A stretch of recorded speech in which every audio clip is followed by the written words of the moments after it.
ఎవడునూ తరమకుండానే దుష్టుడు పారిపోవును, నీతిమంతులు సింహము వలె ధైర్యంగా నుందురు. దేవునికి మహిమ కలుగునుగా.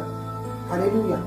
ఈ వాక్యం ఉంటున్న ప్రియ సహోదరి సహోదరు, నా ప్రియ దేవుని బిడ్డలారా, పరిశుద్ధాత్మ నీతో మాట్లాడుతున్న మాట, ఈ లోకంలో నీవు నీతిమంతుడిగా జీవించాలని, ఈ లోకంలో యథార్థమైన ప్రవర్తన కలిగి, దేవుని యందు భయభక్తులు కలిగి, పరిశుద్ధమైన జీవితాన్ని జీవిస్తూ క్రీస్తు సాక్షిగా నువ్వు జీవించాలని, బ్రతకాలని ప్రభు ఈ రాత్రి నీతో మాట్లాడుతున్నది. స్తోత్రం. హల్లెలూయా. ఈ లోకంలో ఎవరు ధైర్యవంతులుగా జీవిస్తారంటే నీతిమంతులు మాత్రమే ధైర్యంతో ఉంటారు. స్తోత్రం.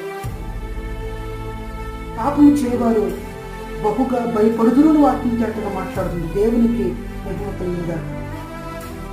నీతిమంతులైతే దేవునికి స్తోత్రం కలుగును. నీతిమంతులైతే సింహం వలె ధైర్యంగా ఉంటారని వాక్యం చేతగా మాట్లాడుతుంది. దేవునికి స్తోత్రం. హల్లెలూయా.